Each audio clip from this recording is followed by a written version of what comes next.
बिहार चुनावों की सरगर्मियां थमने के बाद भी आखिरकार राजस्थान की सर्दियों में भी सियासी तापमान इतना हाई क्यों है? जी हां, ये सवाल इसलिए क्योंकि पूर्व सीएम अशोक गहलोत ने चुनाव आयोग पर राजस्थान और बिहार के चुनावों में दोहरे मापदंड अपनाने का आरोप लगाया है। नमस्कार, मैं हूं नुपुर जारोली लोढ़ा और आप देख रहे हैं सच बेधड़क। राजस्थान के पूर्व सीएम अशोक गहलोत का कहना है कि राजस्थान में जब चुनाव नजदीक थे तो उनकी सरकार की कल्याणकारी योजनाओं को रोक दिया गया था, जबकि बिहार में चुनाव से एक दिन पहले मतदाताओं को आर्थिक लाभ पहुंचाया गया। गहलोत जी ने सवाल उठाया कि चुनाव आयोग ने इन मुद्दों पर कोई रोक क्यों नहीं लगाई, तो वही बीजेपी नेता राधा मोहन अग्रवाल ने गहलोत जी के आरोपों को खारिज करते हुए कहा कि चुनाव आयोग का कार्यक्षेत्र राज्य प्रशासन से बिल्कुल अलग है और कांग्रेस की हताशा के कारण वे चुनाव आयोग पर आरोप लगा रहे हैं।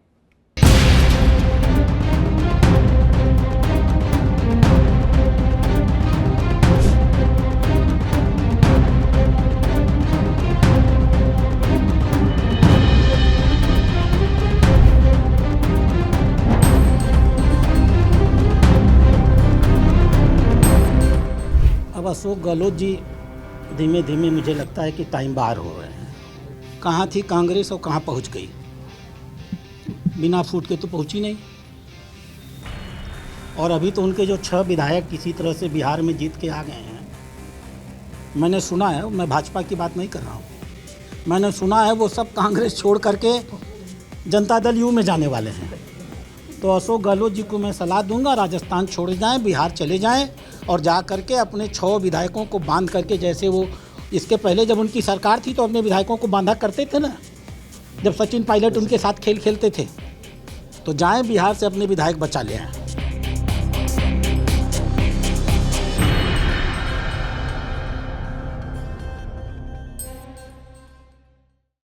तो चलिए चर्चा का आगाज करूं उससे पहले अपने तमाम मेहमानों का तारुफ मैं आप लोगों से करवा देती हूं। कांग्रेस की तरफ से राजकुमार शर्मा जी हमारे साथ में बतौर प्रवक्ता मुखातिब हो चुके हैं, आपका बहुत बहुत स्वागत है। बीजेपी की तरफ से अटल खंडेलवाल जी बतौर प्रवक्ता हमारे साथ में जुड़ चुके हैं, आपका भी बहुत बहुत स्वागत है। और एकलव्य जी हमारे साथ में बतौर विश्लेषक के तौर पर मुखातिब हुए, सर आपका भी बहुत बहुत स्वागत है। तो सबसे पहले चर्चा का आगाज मैं अटल जी आपके साथ में करूंगी। पूर्व सीएम गहलोत साहब ने ये आरोप लगाए हैं चुनाव आयोग पर कि जब बिहार का चुनाव होता है तब निर्णय अलग होते हैं और जब राजस्थान का होता है तब अलग। कुल मिला के पक्षपातपूर्ण रवैये का आरोप लगा है। रिएक्शन ऐसा है नुपुर जी, गहलोत साहब और इनफैक्ट गहलोत साहब क्या, अभी तो कांग्रेस है वो बहुत हताशा में चली गई है बिहार चुनाव के बाद में, और वही हताशा और बौखलाहट का वो परिचय दे रहे हैं। अगर आप देखिए कि वो जो भी आरोप है वो चुनाव आयोग जैसी विश्वसनीय संस्था, भारत की संवैधानिक संस्था है और उस पर पूरा विश्वास है। उसी कारण से तो आप देखिए बंगाल में, हिमाचल में, तेलंगाना में, अलग अलग जगह, कर्नाटका में, हर जगह पर अलग अलग जीत हार होती रही है। लेकिन भारतीय जनता पार्टी ने कभी चुनाव आयोग पर किसी तरीके का कोई प्रश्न नहीं किया। हमने पार्टियों पे प्रश्न किए लेकिन संवैधानिक संस्थाओं पे प्रश्न नहीं किए। इनके सीधे सीधे आरोप और बहुत ही घटिया तरीके से, और फिर ये कहते हैं जनता गुमराह क्यों, मतलब गुमराह हो रही है।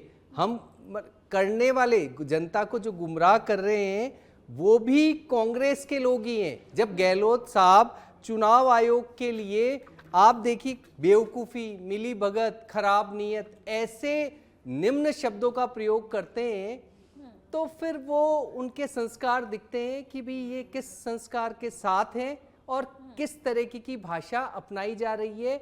अपने गिरेबान में झांकें और देखें कि क्या सिचुएशन है और वो उसे ठीक करेंगे ना। कांग्रेस अपनी दृढ़ता के साथ अपनी पार्टी को, अपने संगठन को मजबूत करेंगे और उसमें नैतिकता का संचार करेंगे तो फिर समझ में आएगा, वरना ये इसी तरीके के आरोप लगाते रहेंगे। लेकिन जिस तरह से राधा मोहन जी ने जिस अंदाज में कहा, गहलोत साहब ने एक बार फिर आरोप लगा दिए कि अहंकार आ गया है जीत के बाद, बिहार चुनावों के बाद में वो अहंकार और घमंड दोनों ही उनके बयानों से साफ झलक रहा है। ये आरोप गहलोत जी ने लगाया। लेकिन मैं अब कांग्रेस के प्रवक्ता के पास में आना चाहूंगी। राजकुमार जी, ठीक है, गहलोत जी का दर्द भी छलका है, छलकेगा भी, जिस तरह से नतीजे हमने देखे। लेकिन आप लोग बयानों में ही रह गए। बिहार में क्या हो गया, महाराष्ट्र में क्या हो गया, हरियाणा में क्या हो गया, दिल्ली में क्या हो गया। तस्वीर एक नहीं है, कई राज्यों की है। नुपुर जी, यही तकलीफ कांग्रेस पार्टी को है। कांग्रेस पार्टी तो हिंदुस्तान के तमाम मतदाताओं के साथ खड़ी है। आपने आज देखा कि कुछ दिन पहले हरियाणा के मुख्यमंत्री का बयान आया था कि सब कुछ सेट हो गया है। और अब भारतीय जनता पार्टी के राजस्थान इकाई के जो प्रभारी हैं राधा मोहन अग्रवाल साहब, उनका बयान आया है कि हम चाहते तो अलता भी हमारी जेब में होता, हम चाहते तो अलता भी हमारी जेब में होता। निर्वाचन आयोग को ऐसे पदाधिकारी पर आपत्ति दर्ज करानी चाहिए। क्या आप कौन सा बयान दे रहे हैं निर्वाचन आयोग के लिए कि हम चाहते तो निर्वाचन आयोग से? राजकुमार जी, एक बात बताइए, क्या अंता के चुनाव में भी चुनाव आयोग पर आप लोग आरोप लगाते हैं, सवाल उठाते हैं? अंता के चुनावों में भी गड़बड़ी हुई है, पक्षपात हुआ है, ऐसा आप लोगों का कहना है क्या? नुपुर जी, गड़बड़ी तो हिंदुस्तान में पूरे हिंदुस्तान में करते हैं ये लोग। नहीं, अंता की बात कर दीजिए कि अंता के नतीजों में भी गड़बड़ी हुई है, बता दीजिए। हमारा उम्मीदवार 50,000 से ऊपर जीतता। तो यहाँ पर तो आप भरोसा जता रहे हैं, जहाँ पर आप लोग जीत रहे हैं वहां पर भरोसा दिखा रहे हैं। मैं क्या कह रहा हूँ, अंता में अगर निर्वाचन आयोग अपना खेल नहीं करता, प्रशासन अपना खेल नहीं करता, राजस्थान के पूर्व मुख्यमंत्री, वर्तमान मुख्यमंत्री, के बारे में क्या कहेंगे आप वो भी बता दीजिए। राजकुमार जी, जम्मू के बारे में क्या कहेंगे? ऊपर में आते अंता छोड़िए, जम्मू के बारे में भी बता दीजिए। भारतीय जनता पार्टी को शिकस्त दी हमने। ये तो कोई बात नहीं होती। जहां पर आप लोग जीतते हैं वहां पर आप लोग अपनी मेहनत का क्रेडिट लेते हैं, जहां पे हारते हैं वहां पर चुनाव आयोग पर आरोप लगा देते हैं। चलिए, एकलव्य जी हमारे साथ में बने हुए हैं। एकलव्य जी, आपने गहलोत जी के बयानों को सुना, राधा मोहन जी के बयानों को सुना। वार पलटवार का दौर जारी है। अंता में चुनाव के नतीजों की तस्वीर साफ हो गई, बिहार में हो गई है, लेकिन राजस्थान की सर्दियों में सियासी तपिश अभी भी बहुत हाई है। देखिए नुपुर जी, सबसे पहले तो मैं आज राजकुमार जी को बधाई दे दूं। कई वर्षों के बाद, दशकों के बाद मैंने देखा है कि किसी कांग्रेस प्रवक्ता के बैकग्राउंड में किसी हिंदू भगवान की तस्वीर लगी हुई है। तो सबसे पहले तो उसके लिए बधाई दे दूं मैं उन्हें आज। बहुत ही बधाई के पात्र हैं। ये डेंजरस हो सकता है उनके करियर के लिए, लेकिन अच्छी बात है ये। अब आ जाते हैं, देखिए नुपुर जी, क्या है कि तर्क वितर्क तथ्य बहुत आवश्यक होते हैं। मुझे ऐसा लगता है कि चाहे आप हिमाचल ले लीजिए, तेलंगाना ले लीजिए, झारखंड ले लीजिए, पंजाब ले लीजिए, वेस्ट बंगाल ले लीजिए, कर्नाटका ले लीजिए, और ये अंता जहां पे कि मुख्यमंत्री जी और पूर्व मुख्यमंत्री जी ने अपना पूरा एड़ी चोटी का जोड़ लगा दिया, उसके बाद भी भाजपा चुनाव हार गई। और लोकसभा चुनाव में भी 300 से 240 पे बीजेपी आ गई। तो मुझे ऐसा लगता है कि कोई भी सामान्य व्यक्ति अपनी अगर सहज बुद्धि से काम लेगा तो वो ये समझ जाएगा कि यदि वोट चोरी होती तो भाजपा के इस तरह के परिणाम तो नहीं आते चुनावों में। अब आपको ध्यान होगा, देखिए नैरेटिव क्रिएशन जो होता है वो भी नुपुर जी मुझे लगता है बड़ा इंपॉर्टेंट है। आपको ध्यान होगा जिस दिन लोकसभा 2024 के चुनाव के रिजल्ट्स आए थे, उस दिन कुछ वक्त के लिए मैं आपके चैनल पे भी था शाम के समय, और उसी ठीक समय जयराम रमेश जी जो हैं उन्होंने एक प्रेस कॉन्फ्रेंस कही थी, और उस प्रेस कॉन्फ्रेंस में उन्होंने ये कहा था कि अमित शाह जो कि गृह मंत्री हैं हमारे देश के, उन्होंने लगभग 150 डीएम्स को फोन करके और उनको इन्फ्लुएंस करा था चुनाव को इन्फ्लुएंस करने के लिए।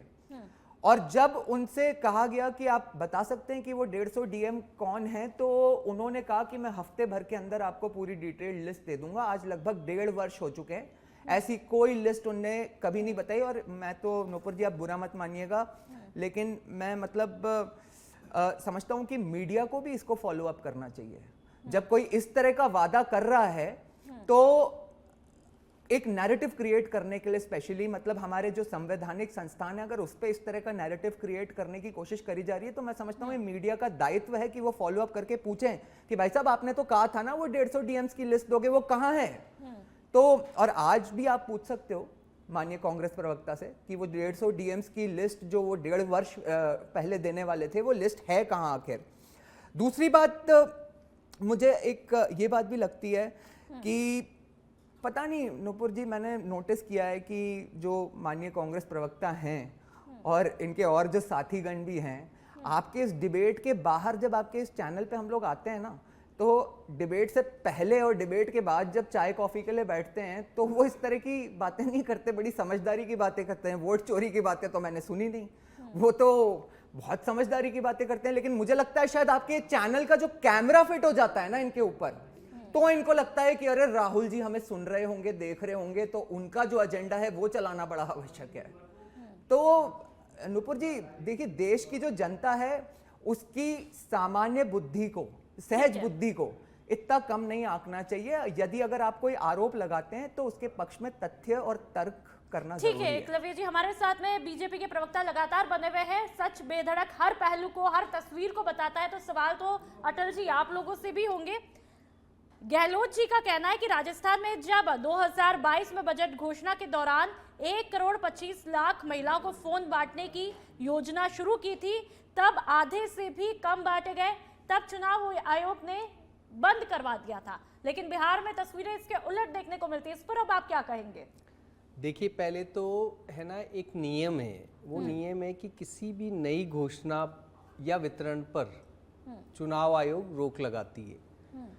अब आप ये देखिए कि इनकी जो घोषणाएं हैं, जितनी भी घोषणाएं रही अशोक गहलोत जी के टाइम या फिर आप सिद्धू रमैया जी के टाइम, आपने देखा होगा कि वो पैसे बांट रहे थे और वो वीडियो भी पकड़ा गया, तो उन्होंने कहा साहब ये तो रिवाज है ना, मैं योजना के तहत नहीं बांट रहे, ये तो रिवाज है। तो बेसिकली क्या है कि जब चुनाव आयोग ये सब चीज़ों को अपनी समीक्षा पे भी लेता है, ये आरोप लगाते हैं, उन आरोपों पर वो जांच भी करता है और जांच करने के बाद उसे ठीक लगता है वो सारे निर्णय वो लेते हैं। अब इनको ये असंतुष्टि कब होती है कांग्रेस वालों को, वो ये कहते हैं कि हम जिसको चाहें उसको रोक दें और हम जिसको चाहें उसको चला दें, चाहे वो सही हो या गलत हो, वो अपने चश्मे से देखने की कोशिश करते हैं, इस वजह से वो ऐसे बोलते हैं। चुनाव के ठीक पहले, मतदान के ठीक पहले जो आरोप लग रहा है उसकी बात मैं कर रही हूँ। मतदान के ठीक पहले पेंशन का जो अमाउंट था 400 से 1100 रुपए कर दिया गया, ये गहलोत साहब का कहना है।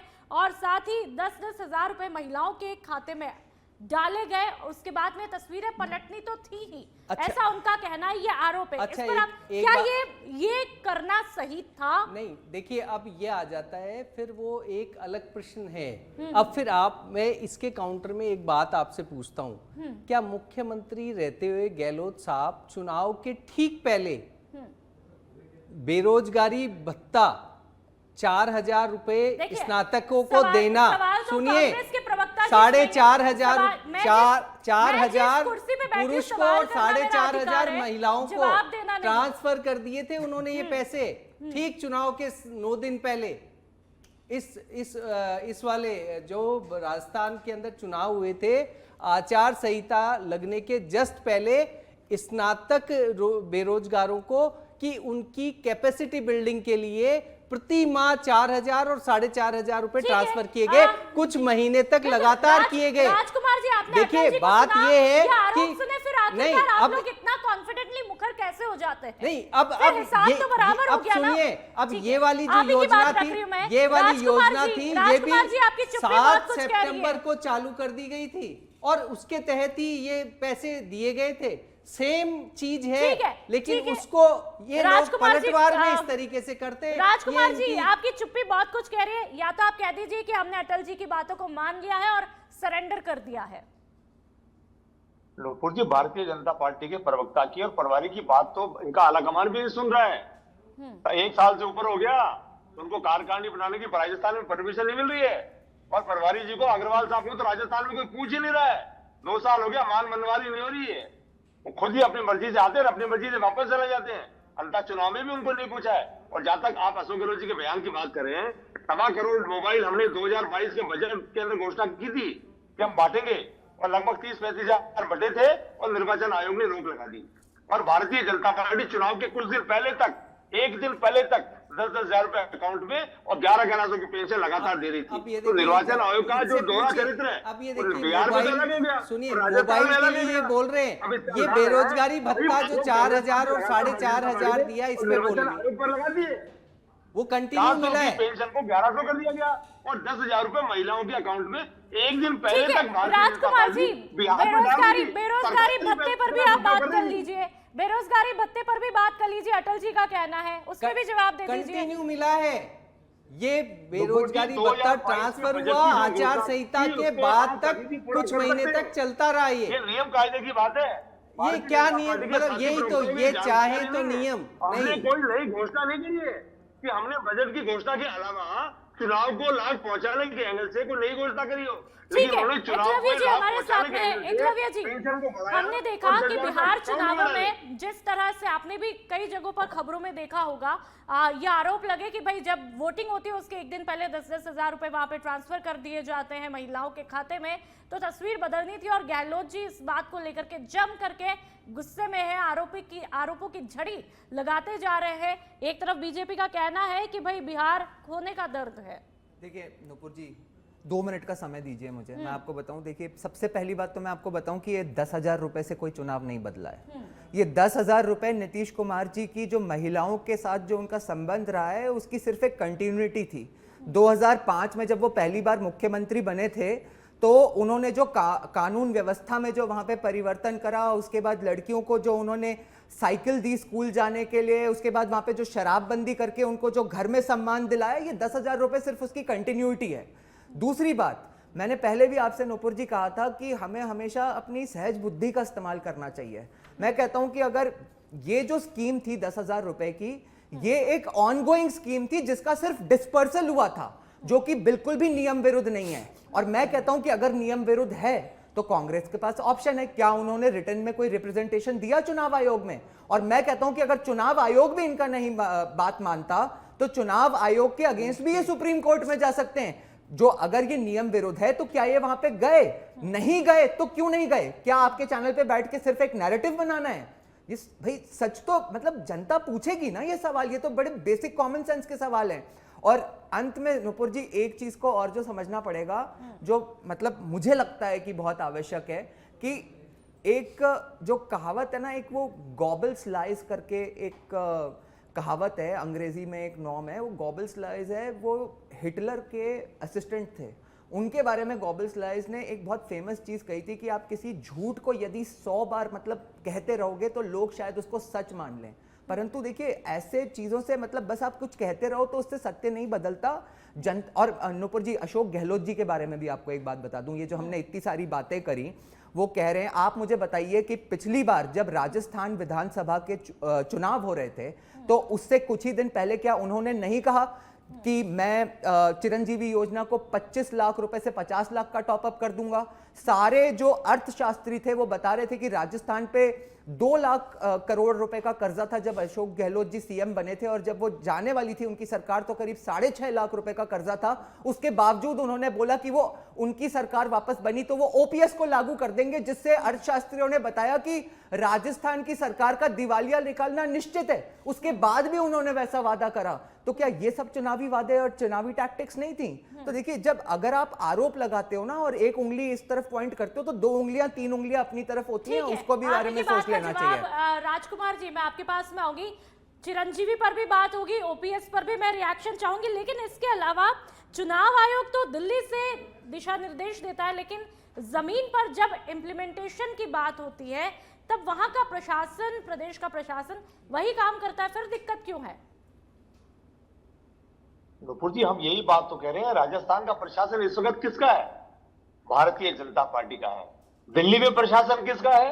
भारतीय जनता पार्टी का है। सारी एजेंसियां किसके अंडर में काम कर रही है?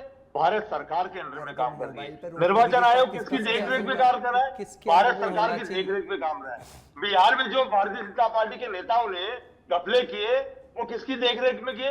निर्वाचन आयोग की देखरेख में किए। हमने निर्वाचन आयोग को समय समय पर शिकायतें दी, हमारी शिकायतों पे कोई ध्यान नहीं दिया गया।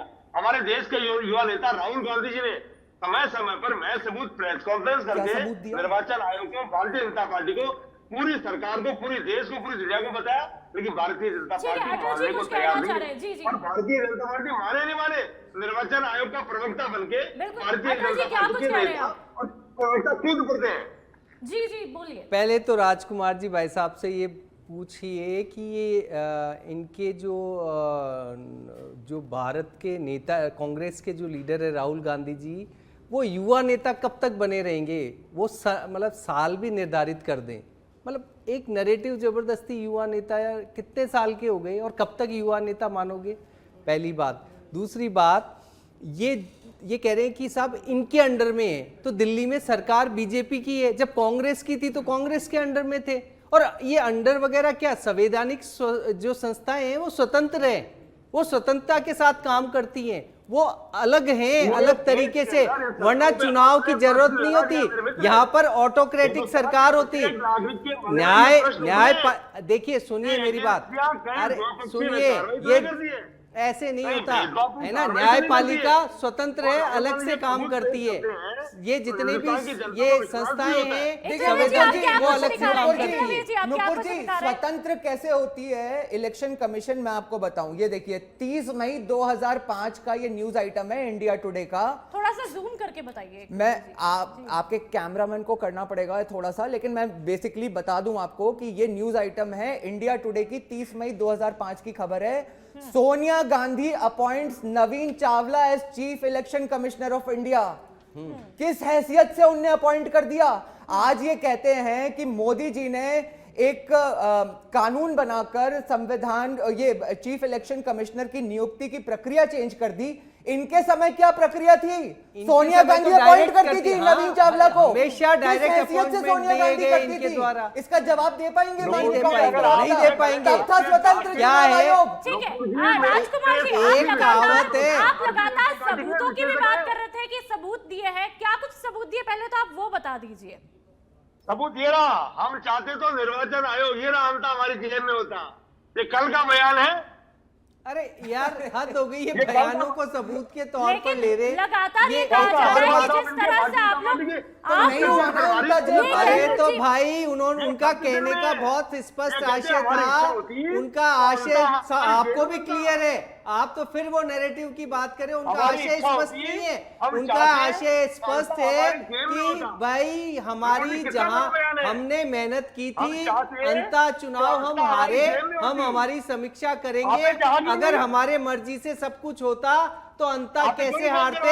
ठीक है, यही तो बोला। लगातार ये कहा जा रहा है कि आप लोग काफी हताश हो चुके हैं जिस तरह से बिहार में तस्वीरें देखने को मिली। और सबसे हैरानी की बात है भाई, राधा मोहन जी ने तो ये तक कह दिया कि आप लोगों के 6 विधायक वहां पर बचे हुए हैं और वो भी हो सकता है कि जेडीयू में आ जाए। और जब हमने 2023 का दौर देखा, ये उनका कहना है, तब जिस तरह से गहलोत जी ने विधायकों को बचाने के लिए होटलों में बांध करके रखा, अब भी बांध के रखे, जब सचिन पायलट उनके साथ में खेला करते थे, ये राधा मोहन जी ने आरोप लगाए हैं। अब क्या कहेंगे आप? गहलोत जी एक्सपर्ट हैं। नुपुर जी, गहलोत साहब की प्रेस कॉन्फ्रेंस आज आपने नहीं सुनी हो, दोबारा सुन के देखिएगा। भारतीय जनता पार्टी के नेता भी सुने। जब गहलोत साहब से पत्रकार साथियों ने प्रश्न पूछा तो किसकी बात कर रहे हैं आप? उन्होंने कहा कौन? अग्रवाल साहब।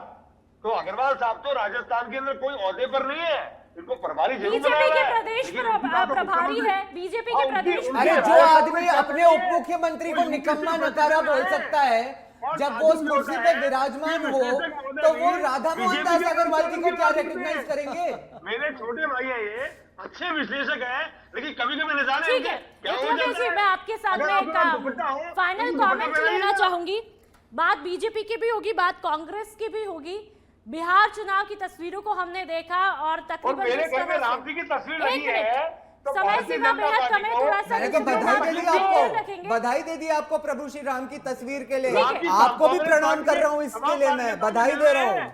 एकलव्य जी तो कांग्रेस पार्टी के तमाम कार्यकर्ताओं के दिल में और दिमाग में, सर पे। ठीक है, इसीलिए राहुल जी आज तक प्रभु श्री राम के मंदिर नहीं गए, इसीलिए सोनिया जी आज तक प्रभु श्री राम के मंदिर नहीं गई, इसीलिए प्रियंका जी आज तक प्रभु श्री राम के मंदिर नहीं गई। ठीक है, यहाँ पर धर्म का मुद्दा हम नहीं चला रहे हैं, सबके धर्म को सल्यूट है। और चलिए एकलव्य जी, कांग्रेस का धर्म कुछ और बता रहे हैं। ठीक है, एकलव्य जी एक मिनट, अंतिम कमेंट में चाहूंगी, फाइनल जो कमेंट है वो चाहेंगे। जिस तरह से बिहार को लेकर के, राजस्थान को लेकर के हमने डिफरेंस यहाँ पर देखा है, जिस तरह से आरोप लगे हैं, लेकिन अब आगे क्या होगा, इनका क्या इम्पैक्ट पड़ेगा? देखिए, मुझे नुपुर जी, मैं तो बहुत कन्विंस्ड हूँ कि राजस्थान का एक्चुअली जो कांग्रेस का स्टेट कार्डर है, वो मैं मानता हूँ कि बहुत स्ट्रांग है। और उसने जिस तरह से इस चुनाव को लड़ा, ये एक्चुअली एक बहुत अच्छा चुनाव था। इस चुनाव में आप देखिए कि करीब 80% मतदान हुआ, और 80% मतदान में यदि अगर तीनों ही पक्ष, जो निर्दलीय उम्मीदवार भी जो थे नरेश मीणा, सबने यदि अगर 50-50 हजार वोट से ज्यादा पाए हैं, जो वहां पे समीकरण थे उसके बावजूद, तो मुझे व्यक्तिगत तौर पे लगता है कि सबने चुनाव अच्छा लड़ा, जिसमें कि प्रमोद जैन भाया, क्योंकि उनको 5 चुनाव लड़ने का अनुभव था, उस क्षेत्र का ऐसा अनुभव था कि वो जगह जगह ऐसा कहते हैं कि वो बूथ पे लोगों को जानते थे, वहाँ की परिवार की समस्याओं को जानते थे, उन्होंने जो पहले कार्य करा था वो बाकी जो उम्मीदवार थे उन पे भारी पड़े, और ये अच्छी बात है। तो ये बजाय कि इन चीज़ों को गिनवाने के कि मुख्यमंत्री और पूर्व मुख्यमंत्री ने भी अपना पूरा जोर लगा दिया, उसके बाद भी हम जीत गए, तो कुछ तो मतलब अपने कार्यकर्ता की तारीफ करनी चाहिए। ये तो आप अपने कार्यकर्ता का ही कद घटा रहे हो ये कह के कि ये तो मतलब चुनाव जो है मैनेज था और ये था और वो था। आपको भाई इतना टफ चुनाव, जहाँ वो भी उपचुनाव, हर उपचुनाव में जनता जो होती है थोड़ी सी टिल्टेड होती है सरकार वाले कैंडिडेट की तरफ, क्योंकि बहुत इंटरेस्टिंग एकलव्य जी ये चुनाव रहा। लेकिन फिलहाल अभी भी उपचुनावों को, तमाम उपचुनावों को हम देखें जो 2 सालों के दरमियान हुए, उसमें अभी भी बीजेपी का पलड़ा भारी है, लेकिन इस बार कांग्रेस ने काफी कुछ अच्छा प्रदर्शन किया। लेकिन अब सवाल यहीं पर आकर के रुकते हैं कि जब बिहार की तस्वीरें देखते हैं, जब राजस्थान की तस्वीरें देखते हैं, तो अब इन बिहार के नतीजों का 2028 और 29 में क्या कुछ कांग्रेस पर इम्पैक्ट दिखने वाला है। तो फिलहाल आज इस शो में इतना ही, और आप देखते रहिए सच बेधड़क। नमस्कार।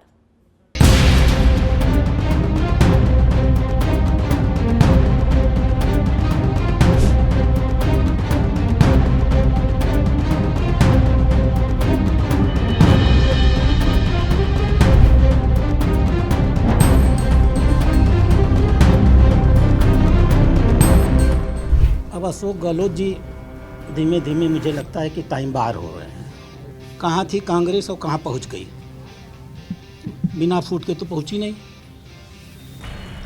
और अभी तो उनके जो 6 विधायक किसी तरह से बिहार में जीत के आ गए हैं। मैंने सुना है, मैं भाजपा की बात नहीं कर रहा हूँ, मैंने सुना है वो सब कांग्रेस छोड़ करके जनता दल यू में जाने वाले हैं। तो अशोक गहलोत जी को मैं सलाह दूंगा, राजस्थान छोड़ जाएं, बिहार चले जाएं और जा करके अपने 6 विधायकों को बांध करके, जैसे वो इसके पहले जब उनकी सरकार थी तो अपने विधायकों को बांधा करते थे ना, जब सचिन पायलट उनके साथ खेल खेलते थे, तो जाएं बिहार से अपने विधायक बचा ले आएं।